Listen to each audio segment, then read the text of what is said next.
G'day everyone, welcome back to the series on Japan's worst whiskies. Of the ones I've tasted, I think I'm on like 583. Maybe that gives me a little bit of a qualification to talk on such things. And on this one I'm going to talk about Karuizawa, the most overrated distillery in the history of Japanese whiskey.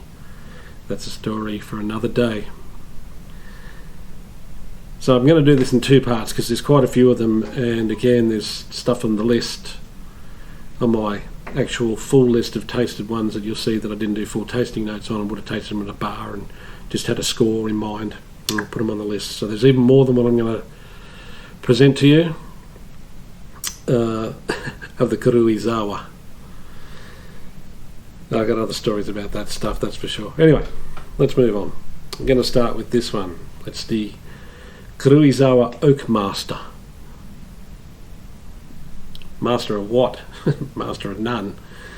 37% ABV.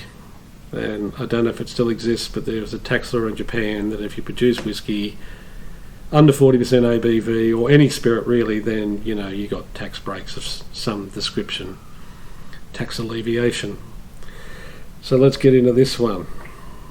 Nose. Sherry, cherry, orange, plasticine, some sulphur. Palate, a reasonable amount of body for a whiskey running 37%. There you go. Some oiliness, sweet spice, malt, grain. Simple, hey? Simple whiskey. Finish, sweet and oily, orange nuts with more malt and light grain. And I'll put drinkable but nothing special. I guess if you picked it up for $15 you could use it as a mixer. It's pretty much all it was good for, and I gave it a rating of 70 out of 100. Let's move on. One of these single casks. Got to be good, right? No, not necessarily. This one is the Karuizawa 1991 19-year-old cask number 3206 for Oxfam, 60.8%. Maybe ABV. Maybe I should feel bad just because it was done for charity. Nose, sweet pipe tobacco, pureed dark summer fruits, sherry, raisins and blood oranges. Palate, the sweet pipe tobacco dominates first, and tangy oranges and cigar smoke dryness. Water brings out some oiliness to the mouthfeel, also dried mushrooms, moss and lemon pepper. Long cigar smoke, oranges, pepper, vanilla, drying. Certainly a better balance than the 13-year-old. Maybe I've got a review on that here somewhere. I think I must have had both bottles for Oxfam, but that one lacks the complexity and wow factor of the better Japanese malts. Now I gave it 80 out of 100 because it wasn't a total dud, so it didn't go under that 80 mark that I've mentioned before. But that price to quality ratio, what are these going to sell for now? 3,000, 4,000, 5,000? Even then they weren't cheap. So yeah, they're on the blacklist for sure. Okay, let's try this one. Okay, so this is the 13-year-old, so that's next up. And it's 1997 13-year-old cask number 3312 for Oxfam, 60.2% ABV.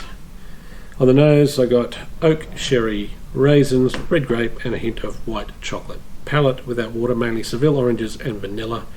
Really needs water to tame it, not particularly complex. The water brings out some nuttiness at first, creamy then bitter nuts. So more like macadamias and then kind of more like the peanut style. Peanut shells are more bitter, I guess. Peanuts skins are bitter. Also dark orange dark chocolate, sherry and more vanilla, but you have to work hard to pick up any of it. Finish fairly hot with or without water. The spirit actually numbs the palate, which makes it difficult to pick up any subtleties. There's a little cigar smoke. Now you might go, of course it's 60%, it's going to numb the palate, but I've got whiskies that are that percentage and more, and they don't numb the palate. They're well balanced and well distilled. Overall simple, this is the last word, overall simple and at times brutal malt that clubs a palate into a fairly useless state of submission. The nose is the highlight. And I gave that 78 out of 100, so a couple of points less than the last one, but again, quality to price ratio is awful. Okay, so going back, this is an old bottling, Mercian, I won't go into it, Mercian, Karuizawa. The actual distillery had different companies that owned it over time. I won't go into all of them, but, all parent companies. Mercian was one of them. And this is called and I'll put up the spelling, Ootori, Ootori.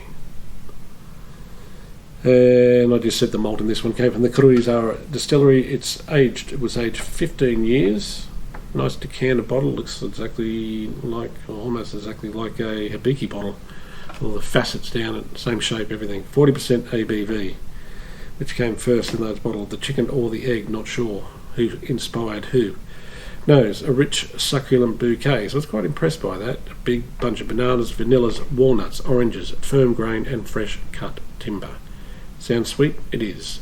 Palate, smooth and creamy, mashed bananas, more orange, sweet lemon and the same firm grain. Blend? Must be. Finish? Well, it was fairly short and smooth with nutmeg, orange chocolate and continuing the flavours on the palate. However, last word, unfortunately, this is the bottle, it became quite gluey. Again, it's one I go back and go, I can taste this right now even though it's been a few years. Halfway through the bottle. So it just kind of collapsed in a screaming heap of glue pot halfway through, which ruined any other semblance of balance with this one. And I gave it 79 out of 100. Let's kick on. There's one unusual one. There's a couple of these. When you see this bottle, there's another one that I've tasted, and I believe that was mainly sherry cask whiskey. This one is the Karuizawa Tsutagura, Tsutagura, Spring Summer. That's what it's got on the label. Spring/summer, aged 16 years and kind of weak 40% ABV. Yeah, this was simple. It actually, the tasting notes kind of look like the colour of the whiskey when you look at it. Either looks like pear juice or urine, depending on what you think. Pears, green apples, lemon, honeydew, melon. That was the nose. Palate, white pepper, pears, honeydew melon, blueberries and honey. Finish, short with crisp, fruity flavours and a little chocolate and peanut oil. And last word, I said it was an aperitif. Something to kick off the night, not something to sit on during the night. And that one kind of crashed and burned at 69 out of 100 rating. Right, let's move on. I think we'll finish up this episode of the Karuizawas here. And we're going to do the Karuizawa for TIBS WhiskyLive. That's the Tokyo International Bar Show is TIBS, and WhiskyLive Tokyo 2012 vintage, 1998, 1999, 2000, so a marriage of casks. 7698 was the cask. I guess they just put stuff together, put it in a finishing cask, something like that. 61.7% ABV. Nose, quite simple. Raisins, oranges, lemon, vanilla, hay, rubber, oregano or oregano, depending where you come from. Burnt pie crust, and then I said it was fairly benign overall for 61.7% ABV, so it took me a while to get something out of the nose. Palate, take a neat, there is a little raisin, bubblegum, rhubarb, strawberry, but you've got to work hard to find it, a bit like the nose, eh? Actually, too brutal at full strength to reveal any complexity. With water there is a lot of bitter tannins. Way too much really. Extreme bitter dark chocolate, some bitter orange peel, grapefruit and a smidge of vanilla. I said thank heavens, just something different. And a little bit of sweetness to kind of go with these loads of bitter tannin. Finish, either too brutal without water to be complex or bitter to the max with water added. So even more bitter with water. Ugh. 72 out of 100. What do these cost? Crazy money right now. Anyway, that finishes up episode 1 of Japan's worst whiskies. And this time from Karuizawa Distillery. I'm going to do part 2 next on Karuizawa. So thanks for watching and bye for now.